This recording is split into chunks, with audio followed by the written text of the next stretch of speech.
So during the talks over the course of this retreat, I'm going to focus them. They'll be meditation practice oriented talks. And I want to focus on some of the elements we've been discussing of concentration and insight. I'll say more about that in a few moments. But what I'd like to do first is just to set the context, just to give a couple of things. And I want to read something from Goenka. Goenka died just in recent years, and probably many of you have heard of him, but he was a very influential and important Vipassana teacher. And he said, real wisdom is recognizing and accepting that every experience is impermanent. With this insight, you will not be overwhelmed by ups and downs. And when you are able to maintain an inner balance, you can choose to act in ways that will create happiness for you and for others. Living each moment happily with an equanimous mind, you will surely progress toward the ultimate goal of liberation from all suffering. Let me just read it one more time. Real wisdom is recognizing and accepting that every experience is impermanent. With this insight, you will not be overwhelmed by ups and downs. And when you are able to maintain an inner balance, you can choose to act in ways that will create happiness for you and for others. Living each moment happily with an equanimous mind, you will surely progress toward the ultimate goal of liberation from all suffering. And I find that just a lovely quote. I like it a lot. And I actually just wanted to offer it just for the feeling of it, but also a couple of things in our discussion that we're going to have tonight and the next few nights around Samadhi, this word that we translate as concentration, and insight. I've already mentioned that there's quite a range of ways in which Samadhi and insight both are understood and taught, practiced and experienced, and a range of ways in which they work in relationship to each other. So this is what we want to kind of untangle all of that so we can get some clarity and to help inform then so we can make wise choices for our own practice. And it's interesting here because if you back up and start at the end of his quote and work backwards, he's talking about living each moment with an equanimous mind. I'll say more later about equanimity, but for now, just that many of the teachings and practices and the lists of teachings in the Pali texts culminate in the quality of equanimity. Jhana does it. The Brahma Viharas, these qualities of the heart, do it. Anyway, I could go on a lot of lists do it. The 7 factors of enlightenment put an emphasis on it. This quality of equanimity. So later, once we've gone through Samadhi and insight, we'll come back and say, well, what do we mean by equanimity? But for right now, it's living each moment happily with an equanimous mind. It's a balanced mind, right? That's really one way you could summarize the entire goal from the traditional view of it, living with equanimity. Another way he says it, working backwards, when you're able to maintain an inner balance. That's another way. I just said balanced mind. And then from that, we can choose to act. This idea of choosing to act rather than the way so many of us spend so much of our life, which is a habitual automatic reaction. And we switch, part of the practice is learning to switch from a reactivity to whatever happens to being wisely responsive. Response is different than reactivity. It's a different feeling. So that's kind of the goal, the way he's doing it. But when he backs up, he says you get there through an insight, recognizing that everything is impermanent. So in fact, really having insights in impermanence, when we talk about impermanence, that is one of the ways that people do actually experience a blossoming of equanimity. And it's one of the ways it's emphasized and taught around having an insight into impermanence. So he was emphasizing the insight side of it. As we will see, coming to the balanced and equanimous mind, for some people, it feels like to them more the insight-oriented the insight aspect of the practice is more in their consciousness. That is not true for everyone. Sometimes just through the samadhi, as we'll see, you come into a balanced equanimity also. And it doesn't really feel like it's through the insights. I think, as we'll see, they both actually are always working together. So it's just different emphasis. But there you have Goenka putting that emphasis. And I'll just offer one more reading. This is from, so when I first began my Dharma practice, which was, boy, it's a while back, it's 1970, when I was 18. And my first teacher was, before I moved into the Buddhist world, kind of around in the mid 70s, I was living in Santa Cruz, and there was an amazing amount of Buddhist Dharma centers there. Ram Dass was living there. Stephen Levine was there. There were 3 different Tibetan groups, and it just went on and on and on. It was, I don't know what it was about Santa Cruz at the time. And Hari Das was there. I was in more of a Hindu-oriented yoga practice when I started in the early 70s, before I moved into the Buddhist world in the mid 70s. So this was one of my first teachers, Hari Das. And he just died not that many years ago either. And this is what he said. He said, we live our entire existence. Now, this language, by the way, is not Buddhist language, but I relate to it myself, and I think it still gets to the essence in a way I like to think of it. We live our entire existence from this point of view, seeking those things, situations, and people that make us happy, and avoiding those things that make us unhappy. But even when conditions seem ideal to us, there is always that nagging certainty somewhere in our minds that the situation will eventually change, that the security and happiness of the moment will ultimately be lost. In truth, we are never totally at peace. There is always something to be anxious about. Ordinary life is really a constant dilemma. So you can check to see if that rings true for you. It rings true for me. So check it out and see. And then he goes on to say, spirituality means learning how to live life as free, conscious, and loving beings instead of from the point of view of dilemma. And I think that's another way of articulating really what Goenka was pointing to. And so I like that way of framing it myself. It's not traditional Theravada Pali language, but I really do think it encapsulates basically the same thing from a different just way of articulating it. And so you could, if you like that way of saying that our Dharma practice is learning how to live life as free, conscious, and loving beings instead of from the point of view of dilemma, then it also gets back to what will support us to actualize that.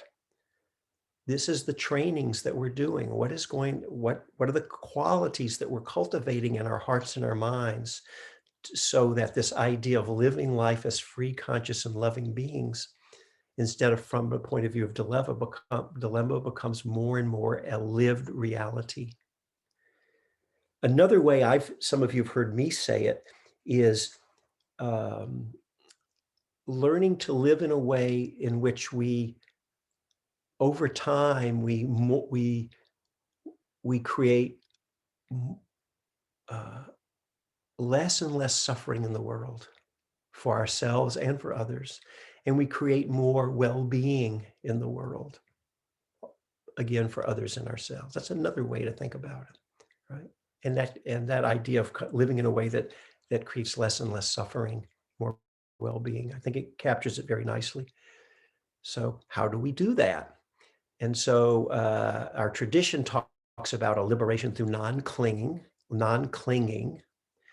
And I'll come back around to this idea of what this liberation, what the equanimity, what the non-clinging is later down the road in this series of talks on this retreat, once we've gone through some of the building blocks of meditation and then see how they can support that. But for now, I'll just put that out there as a phrase, a liberation through non-clinging. And that may have some meaning for you, and maybe it doesn't yet, and that's okay. We'll come back to that. Let's just say if someone says, maybe we do have reflected on what we mean by non-clinging, and we understand really what the ramifications, how profound that really is, when we really get to the essence of what that's pointing towards. And then we say, yep, that's for me. Sign me up. I'm all for non-clinging. What you'll find is that that's great, and you can do it in a given moment, but it doesn't take long for the right causes and conditions to come together. You'll just be caught right back again. And you find that you can't do it. I mean, again, you can do it in a moment, but you can't sustain it. This is why we need the trainings. This is what the whole path of cultivation is about, right? To disentangle we call them the unwholesome patterns. I like to say disentangle. They get healed up, they kind of get liberated. The unwholesome patterns that get us triggered off into reactivity, where our greed, hatred, and delusion kicks in. And we cultivate more of the wholesome patterns of a balanced mind, of a clarity, of a wisdom, of a discernment, right? And so this is the reason why we need to do these practices. And, and so we may each have our own goals, but I think all of us share some version of wanting to be free from suffering and hopefully live in a way that creates less suffering for others. Or to put in a more positive way to think of it, we want to live in a way that has a feeling of well-being, of connection, of right, and cultivate that for ourselves and others too. And so we do these meditation practices. We've said that I've already said a number of times that there's not just one right way to practice. We're all different. And in fact, even if we each all undertook the exact same practice, how it unfolded, how it manifested would be different for each of us, would naturally progress differently because we're all different.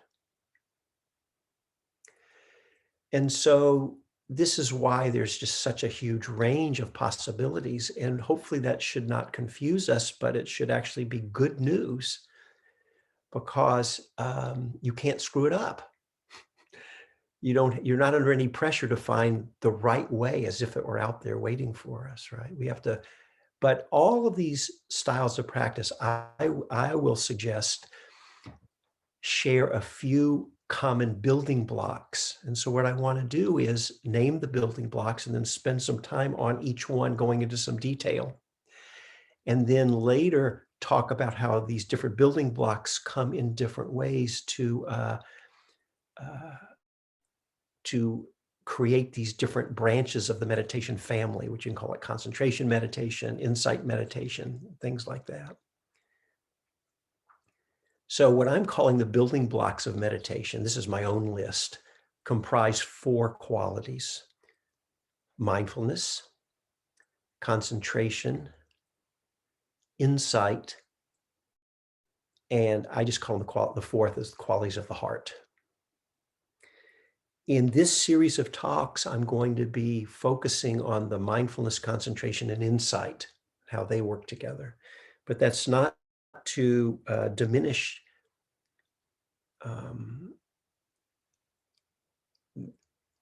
that's not to diminish in any way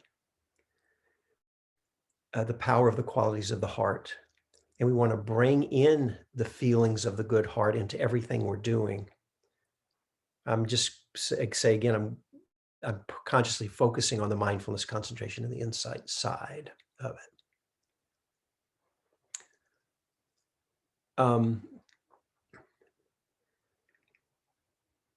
So I want to begin, I'm going to say a little bit about mindfulness, but spend most of the time in this talk on samadhi, concentration. Mindfulness, the word, you don't need to know Pali, but if you're interested, it's sati, S-A-T-I, sati, pronounced sati, like an sound, sati, mindfulness. People define mindfulness in many, many ways. There's probably innumerable definitions. I'll just offer mine, but it's not the right or wrong one, but it's just what I mean when I'm talking about it. There's the mental state of being mindful, and there's the practice of mindfulness. When I talk about the state of being mindful, I simply mean not being on automatic pilot. Hopefully that's pretty clear. Sometimes people, as we go about our daily lives, we're just caught up in things. I've heard people say, oh, that person went unconscious.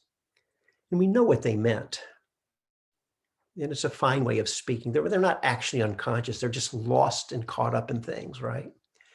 And it's real difference when you kind of wake up out of, I guess it's not really a trance, but the trance of being caught in things, and you know what's happening. So for example, if you're angry, it's one thing to be angry. Yes, you're having the experience and you react out of it. That's very different from knowing that you're angry, having a mindful knowing. And then we still don't always have a choice point there. If the power of it is strong, it can still take us over and pull us. But at least we have a chance to make a wise choice if we know what's happening, if we have our mindful awareness. So I call it, to me, it's just, I'll say, not being lost on automatic pilot. That's my definition. The practice of mindfulness then is kind of what we all mean. It's just intentionally bringing our awareness, our attention onto whatever it is we're being mindful of. So if we're practicing mindfulness of breathing, it's breath meditation, being aware of it. So that's kind of the practice of the mindfulness. Yeah.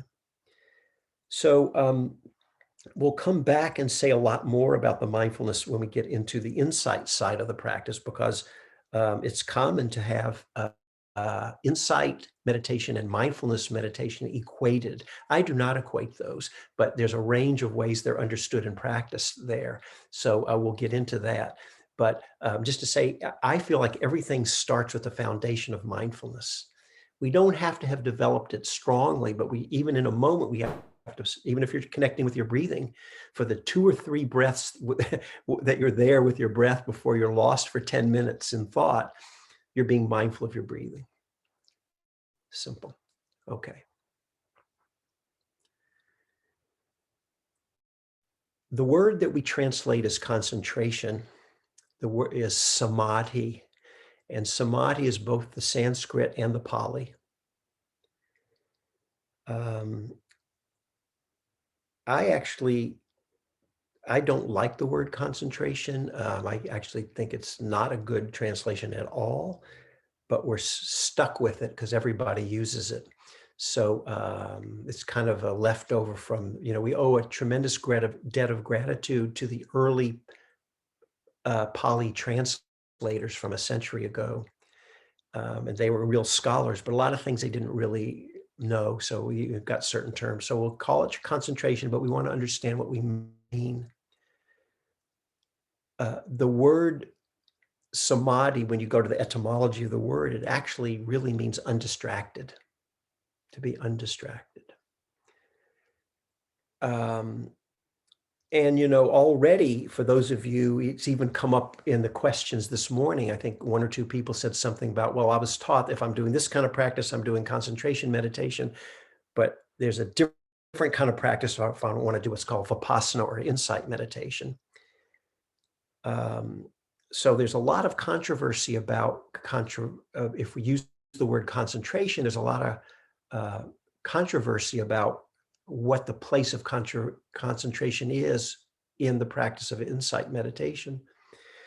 But if we substitute the word concentration, we substitute undistracted, there's no controversy. Everybody's in favor of being as undistracted as you can be. Nobody says be distracted, right? So that's the real meaning.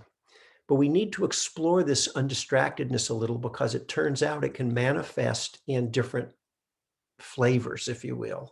And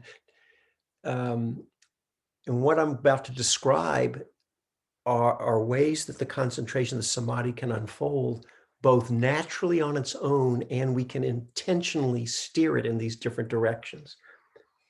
So if you keep practicing in the way that we've been talking about on this retreat so far, let's just say working with mindfulness or breathing, or again, whatever your practice is, and you keep staying with it, your ability to stay with that breath without wandering off, your ability to stay connected with your breathing will naturally strengthen and grow just through, that's training the mind. That's why we say, don't worry if you start off and you don't feel like you're very good about concentrating on the breath. You don't have to be good. You could start, you don't have to have any skill at it at all. It's kind of like, I don't know, it's like learning to play the piano. I'm not a musician, but you know, if you sit down and you've never practiced and you don't know anything, you won't know what to do. And your fingers won't have, even if you knew that you know, you haven't got the muscle memory, you haven't they loosen them up, you haven't built the muscles, they just don't have the fluency. They just won't do what your mind's telling them very well. It's going to be clunky. Starting with no skill whatsoever, if you stick with it, you know, you may or may not become a concert professional pianist. Just I guess it depends on how much you put into it. But you can get really good. Anybody can get to the point where they can play pretty well from having no ability at all. It's just a wonderful thing. But for some reason, when we're new meditators, people can be so hard on themselves because they sit down and they can't meditate. Well, what do they expect? They've spent a lifetime living in a way that's completely distracted and caught up in things and just out of reactivity. And now they think all of a sudden they're going to be sitting down, blissed out on their breath. No.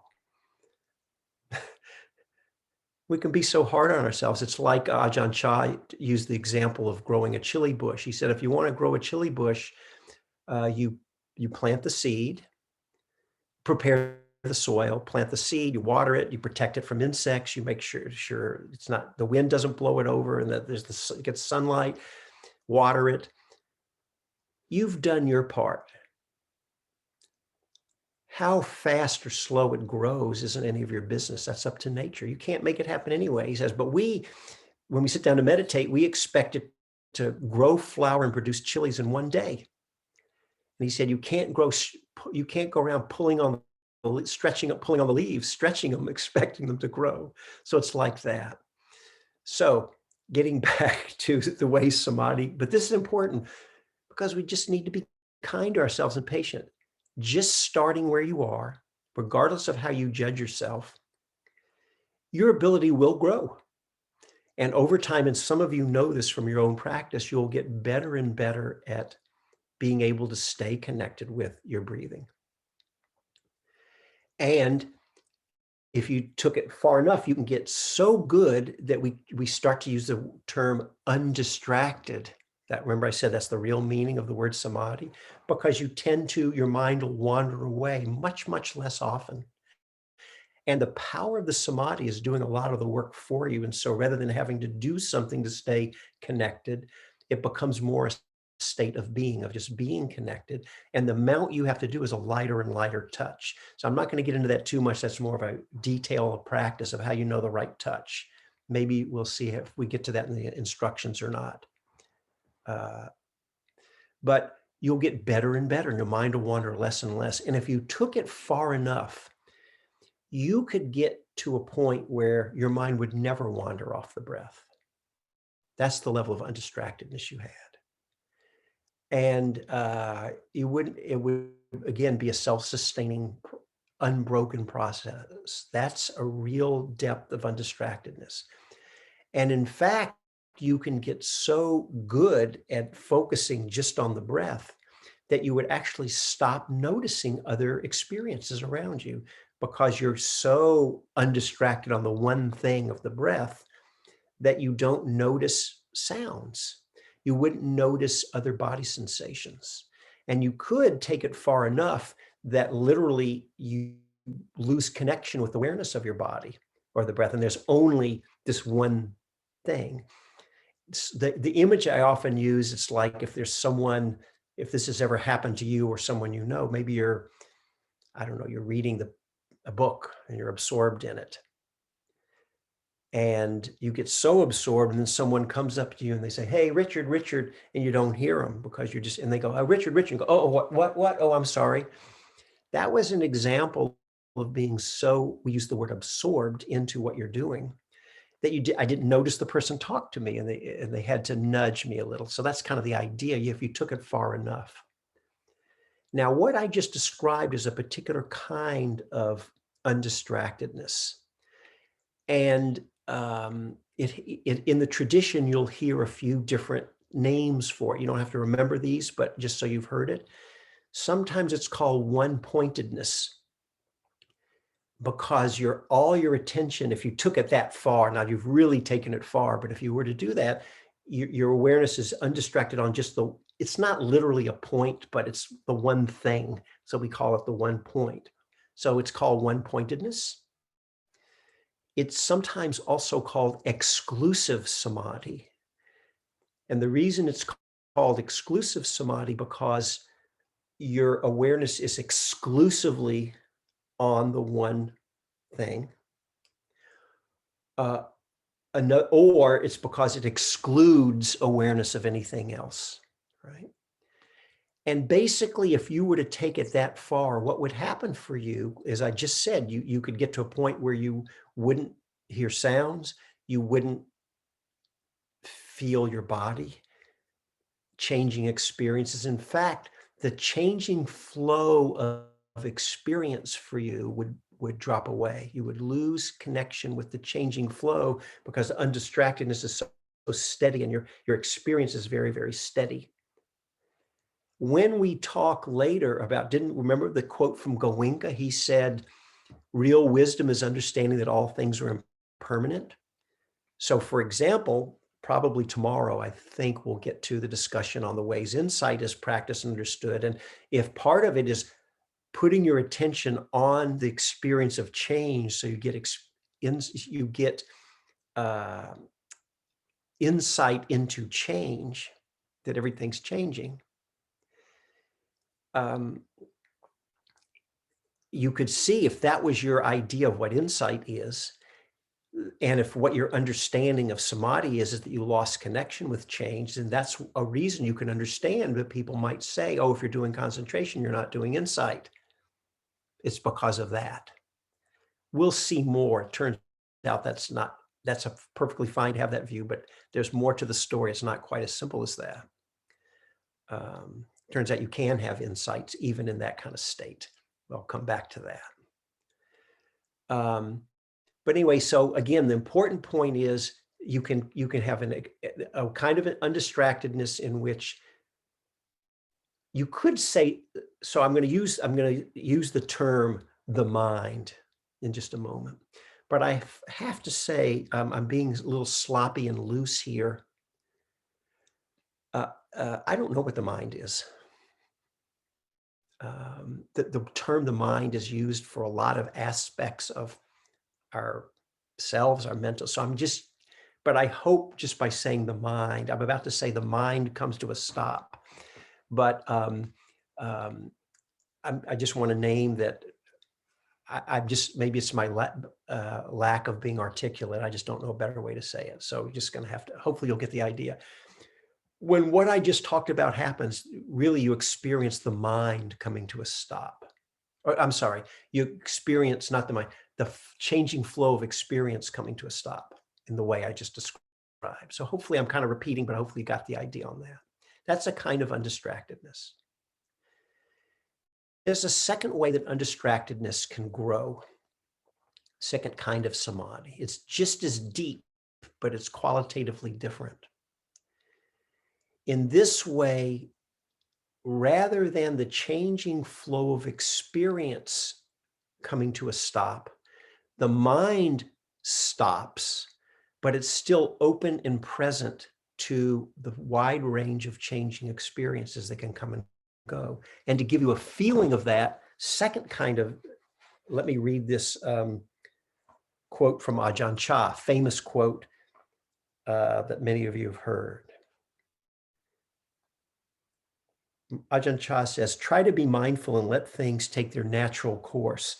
Then your mind, this is what I'm talking about, your mind will become still in any surroundings like a clear forest pool. All kinds of wonderful, rare animals will come to drink at the pool. and you will clearly see the nature of all things.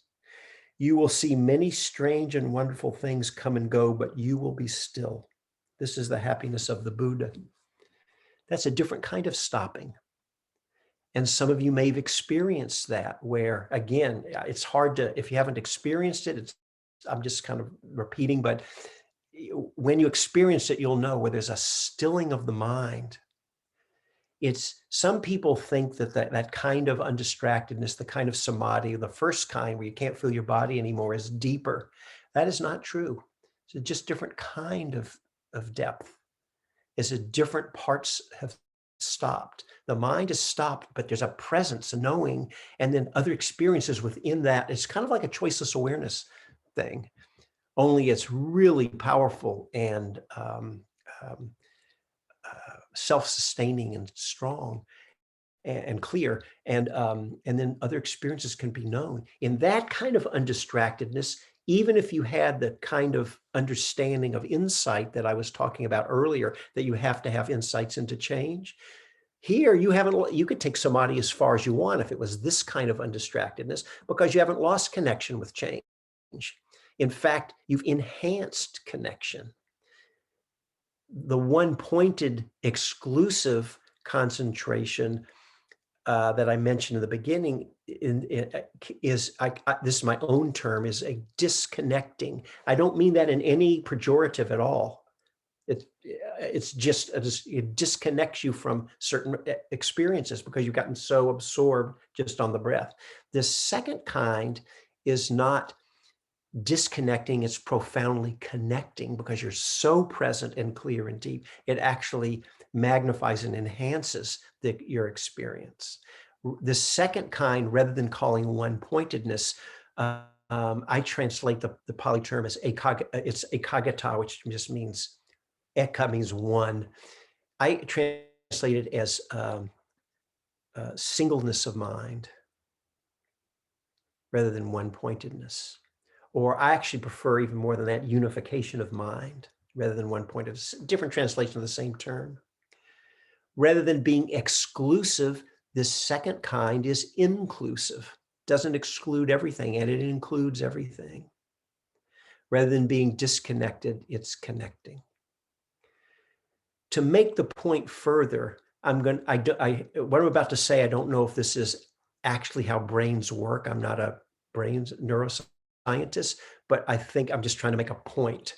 So for you neuroscientists who are about to cringe, just give me a break and let me make the point, okay? Let's just say that we associate different experiences with brain function. Whatever it is in the brain, centers of the brain are different functioning that brings the mind to utter stillness, presence, and unmoving undistractedness is the same in both of these kinds of samadhi. But in the one-pointed exclusive kind, along with that, we've also brought the brain centers that give rise to seeing, hearing, smelling, tasting, body sensations. Those have all come to quiescence. Whereas in the second kind, you're just as deep, just as absorbed, just as undistracted, but we allow those other aspects of the brain to still function within that. But you get the idea, right? So it's very, very different, two different kinds of samadhi. Now, if you were to, if no one were to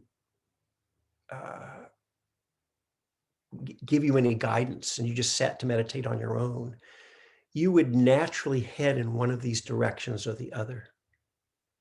It's different for everybody. Most people will naturally go to the inclusive kind. Just statistically, I know that it's a relatively small percent who go to the other kind. And you'll know it when it's happening, and I'll give you some examples in a few moments. But you can also steer it. And there's ways, it's not difficult actually if you know you're heading in one of these directions and you want it to go in the other style, like if you're moving into one where you're sort of losing connection with the body. And by the way, if that happens, you won't be complaining. It feels great. I'm going to just tell you some of the kind of feelings that go along with that in a few moments. But if you start moving that direction and you want to go back more in a connected, it's an easy thing. I can't get into too much detail here, and I could work with you one-on-one, but it's just a matter of your samadhi so strong just by basically putting your attention on the body, it'll all just connect in. So it's not hard to steer it if you know and want to make a choice. So that's a choice point right there. Do we let it just go in its own direction and don't interfere, or do we want to start steering it around? So we need more information to make an informed choice, but that's the first thing just to keep in mind, right? So a few more things on the samadhi. One of the, uh, along with this, well, first of all, let me say this. One way I think of when you get more concentrated, and those of you who have gotten more settled and deeper know this, that your awareness is so much more clearer, and your perception is just happening on a whole different level. Things that were not even available to your awareness are now so obviously clear to you. This is a way where samadhi is really in support of the insight side. And one way I like to think of it is, I like to think of that samadhi, sometimes it feels like it's turning the mind into a Hubble telescope. And sometimes it feels the opposite, like it's turning the mind into an electron microscope. Both images work sometimes. The Hubble just so vast and the open out and right. And the power of that and the clarity, and just as powerful, but it can feel it's more inward and it can feel more directed in a different way. It's like being an electron microscope and the level of precision. Both images work, and it will feel one way or the other, sometimes on its own. And it's another area in which when the samadhi builds, that you can actually choose to steer the mind in one direction or another too. When we need it, now it becomes a tool we can use. So this is a little flavor about this idea of samadhi. All right. And basically, for all of that, the main idea to carry away is this idea of, there's many flavors of samadhi, but the basic of these two different styles, what I call a one-pointedness, narrow focus, you lose connection with other experiences, or an inclusive that enhances the connection with others. And again, it's not a judgment. These are both very powerful, and they're just different. That's all. Along with all of that, there's more. If for any of you who, some of you maybe are beginner meditators and are wondering, what's going to happen when I start getting these experiences, they tell me, where I start going a little deeper. Well, let me tell you some of the things that will happen. And some of you who are experienced meditators know this. You start to have some pretty, not always pleasant, but mostly very pleasant experiences. You start to feel calmer, steadier. The mind starts to be a little quieter. The mind doesn't wander off nearly as much. This is the samadhi started, the undistractedness growing. And when it does wander off, you're not lost for as long or as deeply lost. So this is all the settling. Sometimes your body or your mind can feel very expansive. It can happen. It can be very light, a feeling of expansiveness. By the way, these things I'm mentioning, nobody gets all of these. It's not like you're supposed to have these, but I'm just naming some of the kind of things that come along with samadhi. I call these the experiences of samadhi. The real samadhi is the undistractedness itself, but all these other experiences that can come along, it can feel very blissful. You can feel energies moving in the body, or sometimes it's more mental. It's not really obvious where it's located. Maybe it's not obvious in the body. And these energies, you can actually feel energies moving. They can be very light, or actually can be quite powerful. And they can become so powerful that maybe they switch from being pleasant. It can be a little too much, and it can become unpleasant. And it can all be worked with. So you don't worry about it. It's not going to just pop out and get you all of a sudden. You'll be able to work with these things. There's other teachers, or you contact me, Jeannie, other teachers who can work with you on these things. But just to know these things can happen. Other blissful or pleasant experiences can happen that maybe don't feel like energy is moving, but just a general sense of pleasant. Or sometimes it gets really strong, and then people will use terms like blissful. And it's nice when these things happen. I mean, it feels good. And when it does, you're going to want more. Who wouldn't want to feel more of these strong, pleasant experiences, right? By the way, well, you'll hear teachers warn people about doing a lot of concentration because they say, "Oh, you're going to get attached." That's a very common thing. So they warn you away from samadhi. The Buddha was not one of them, by the way. The Buddha, if I may quote, just a moment, please. Sorry, I want to give you this quote.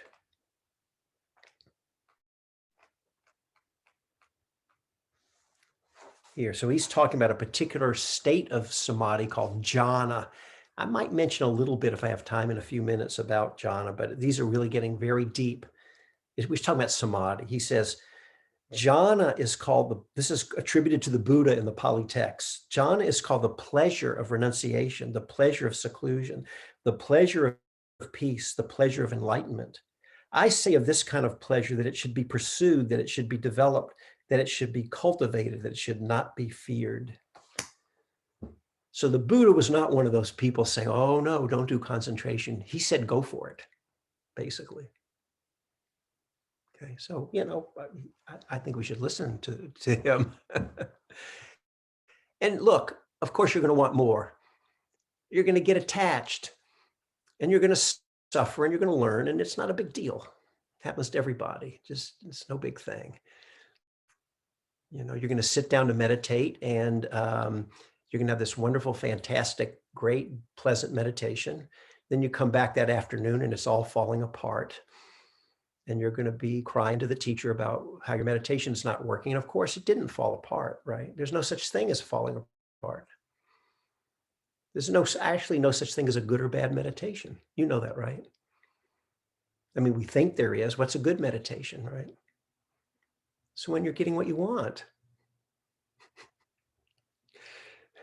And what's a bad meditation? You're getting everything you don't want, right? But that's our judgment about it. There's just what's happening in the present moment, and the energies of things change. And so if you're attached to certain meditative states, and it happens, it's so common, but we suffer a little bit, and you learn. And we learn that it's much more satisfying to rest in the stream of non-clinging. It's subtler than your bliss. And in fact, in the deeper stages of samadhi, hopefully I will get to talk about it a little, the bliss drops away anyway. It becomes, what you were craving after becomes too coarse, and you just want to get into the stillness anyway. So, so these pleasant experiences can come. It's funny too, when people, I never quite understood it, if people are saying, samadhi it's the eighth element of the Eightfold Path. It's emphasized so much in the source texts. It's such a wholesome quality. No teachers say, well, you don't want to, they want you to strengthen mindfulness, strengthen insight, strengthen metta, but, oh no, let's be careful about concentration. No, it's right in with everything else. It's wholesome. We don't want to chase after it and crave after it. And the right way to hold it is you can want it, and you can go for it. The trick is, how do we want it and how do we cultivate it without making it an object of clinging and craving and chasing after it? And the way we do that is what I said, I think it was last night, where we're on a path of cultivation, but the way we get there is just pay attention to whatever's real and true here, and let go of our attaining mind. So these qualities, there's more too. You can feel expansive. You can feel, some people see lights, where there's just like a spot or a diffuse light, and the lights can have a very blissful feeling, and people can hear sounds, these inner kind of almost celestial sounds, and it can be very compelling, right? So these things can happen, and they can get very strong in our awareness. So the thing to keep in mind, so I've named these things, I just want you to have heard it. This is probably for most people on this retreat getting way, way ahead of what's actually happening for you right now. I don't know that for sure, but I'm just guessing statistically. I've just done enough retreats that there's about roughly 30 of us on this retreat. And I just know most people, some of you are coming into the retreats having maybe a lot of practice, momentum of practice. Many people come in and, we're kind of haven't been that regular in our practice and maybe are kind of, starting from to recultivate things. Also, people develop their samadhi at different stages, at different rates. So it's going to be different. But we've got our 3 or 4 days, and I want to start naming these things so you've heard it. The important things is you don't even need to try to remember this. It'll be there when you need it. Just let it go. But it's going to also inform in the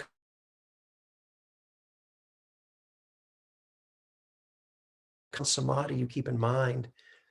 All this on samadhi keep in mind when we talk about the ways insight is understood, and then beyond insight, the ways that the liberation practice and equanimity is understood for cultivation.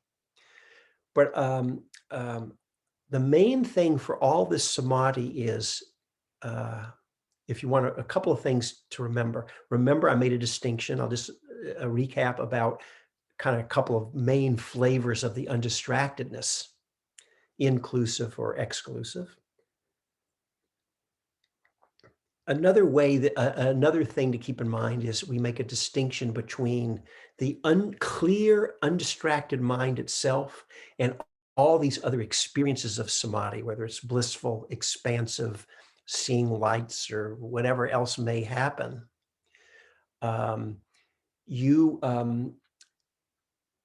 We can get so caught up in the experiences and we forget about the actual just clarity of mind itself. And it's that presence, that mind being the electron microscope and Hubble telescope. I mean, if you took it really far, but I mean, if you start heading in directions that seem like that, where our perception is so much clearer, that we can rest in that clarity, regardless of the ups and downs of the associated, all these pleasant experiences that can come and go. And so, and we can use those experiences, the bliss and everything are important, and they can actually, not only is it just part of what happens, but they actually can serve as a very powerful way to help bring us deeper in. For example, someone spoke with me today about finding a style of meditation that rather than putting their attention on the breath, they would find a place of pleasant feeling in the body and go right onto the pleasantness. That's an example of using these kind of samadhi feelings of pleasantness as the object itself. So there's more to say about that. But so my point is that can be helpful for us actually as a practice technique to help deepen us. Along with all this other things, we'll notice that not only can that the lens of your awareness you'll find can shift, where sometimes it feels like we're very broad and open, and even if we're in an inclusive samadhi, we can feel very narrowly focused sometimes. So we can choose to change the lens, the how wide or narrow it is, or it can happen on its own. So there's all these different flavors, right? So from all of that, the important piece then is to come back to what's actually happening for you. And I can't emphasize enough that, so it's an interesting thing because I make a big deal about samadhi. I think it's really important. And it's anybody who's worked with samadhi in their practice knows its power in service of disentangling and liberating the mind and in bringing us into the living stream of equanimity and non-clinging. So it's tremendously helpful. Having said that on how, I've written books on samadhi, everybody thinks I'm the concentration teacher and all that kind of stuff. So it's a big deal.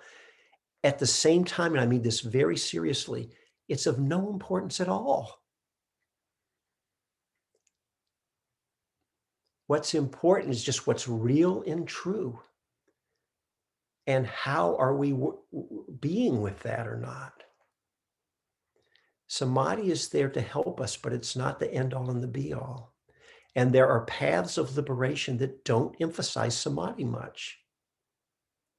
And we'll talk about those too. And there are these great masters practicing in those styles also.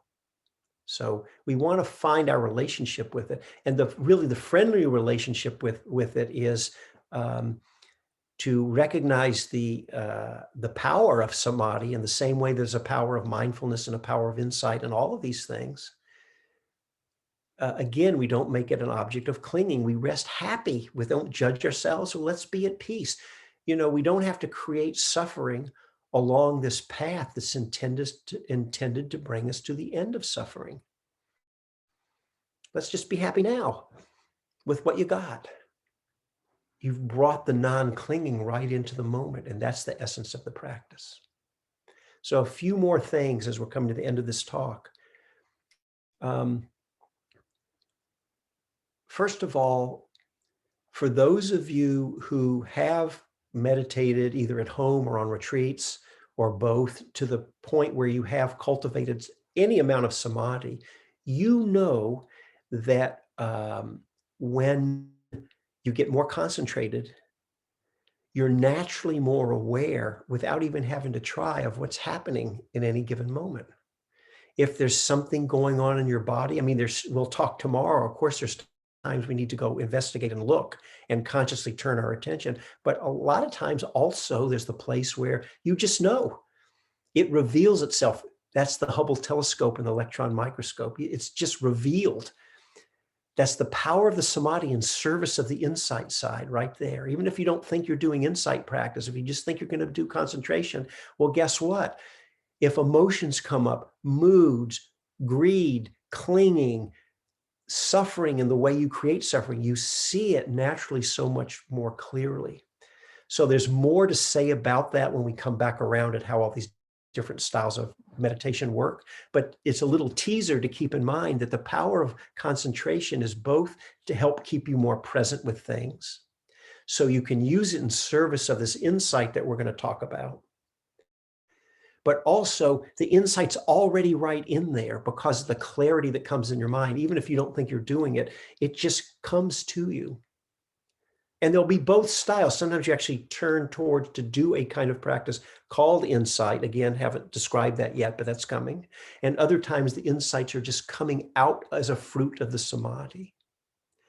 And one last thing, again, we'll come around to the idea then is of samadhi supporting the insights, because when we perceive so clearly the ways we're creating suffering, and the idea is we can let it go, kind of like Goenka was pointing to in his quote. When we see that it really get that things are impermanent, it supports us to let go, right? And to not cling in the first place. So that's kind of samadhi in service of supporting the insight side that can lead to the equanimity. There's a whole nother way that equanimity comes from samadhi. And at the end here, I just want to name it. And you can bring it up in the questions or one-on-one if you want. But it's also, we don't talk about it much, but there's a whole process that's called purification of mind. Just as a function of touching in these samadhi states, I don't know how this happens, but it has a purifying quality on conditioned patterns in our minds. And there's a disentangling that happens, or a letting go or a releasing that can happen. And so for some people, I said earlier, you get to the equanimity through some of these insight and mindfulness practices.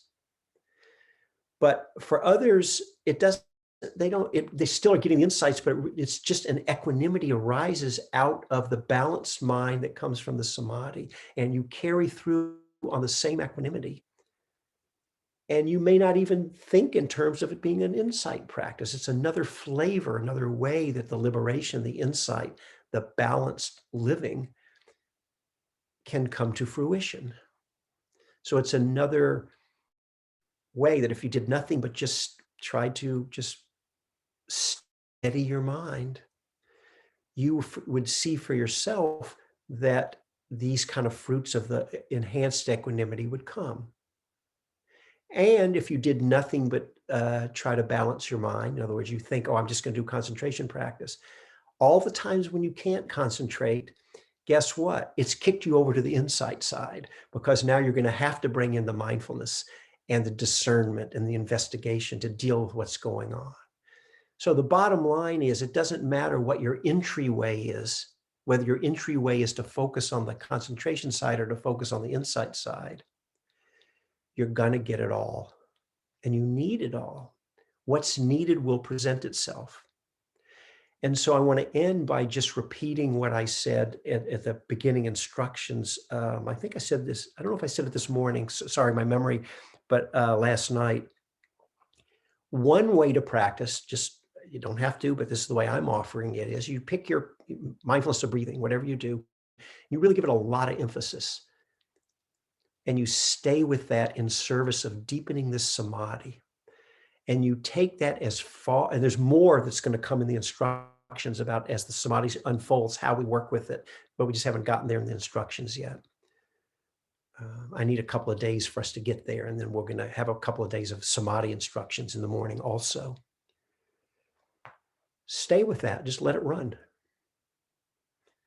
You'll get all these benefits of samadhi that I'm talking about, the insights that come right out of the samadhi, the clarity, the presence, the equanimity, the purification of mind that disentangles and heals up unwholesome. It's like, well, I'll give an example of what it's like in a bit, but all those benefits come. And then, as I said, and if you haven't seen this already, just hang around a bit, because it's coming for all of us. There'll be the times you're not going to be able to concentrate. I don't care if you were in jhana 2 sits ago. Now, you're not only can't concentrate and you're falling asleep, but you're pissed off about it too. You're adding extra suffering. And to make it worse, there's no one to blame except yourself. And you see that you're creating your own suffering, and you still can't let it go. There's nothing to do but just sit there and burn in your suffering. Okay, let's just say that may have happened to me once or twice. I'm just saying, right?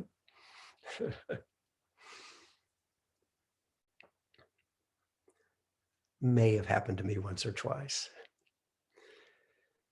You're on the insight side of the practice. You didn't ask your opinion. You just were there. You thought you were in this concentration side, and now you need to bring discernment, investigation, maybe just mindful presence to be with it, or some kind of investigation kind of practices. All these insight practices, you're there anyway. So even and then the whole trick is, don't cling on to trying to keep maybe whatever, staying just with the breath or whatever. You got to know to let go. And it's like nothing. And you got to remember, what was that Shankman said on the retreat? Oh yeah, there's no such thing as a bad meditation. It's just what's happening. Oh, it just changed. Now it's this. What would be the most skillful way to work with this right now? Not only will you suffer less, but you'll deal with it and get back to your samadhi quicker anyway. Letting go and being with, letting go of our self-judgment is always the fastest way and the least suffering. And then when you're ready, you're back on the concentration side. And so we move back and forth. So that's enough for today. Tomorrow, what I'd like to do is then kind of set aside the concentration emphasis and speak about insight, both in the different ways it's understood, and then start to move into some of the, whether we get to that tomorrow or the next day, different ways that concentration as a meditation, a branch of the meditation family is understood, and the different ways that the insight branch of the family is understood and in relationship to each other, because there's a lot of, it's not, these two paths aren't just taught in one way. And hopefully that brings it all together and how it feeds into the liberation and the equanimity. So thank you for your kind attention. Let us sit quietly just for, I've gone about a minute over, just maybe half a minute, perhaps take a few mindful breaths or sit as you wish, and I'll ring a bell to end.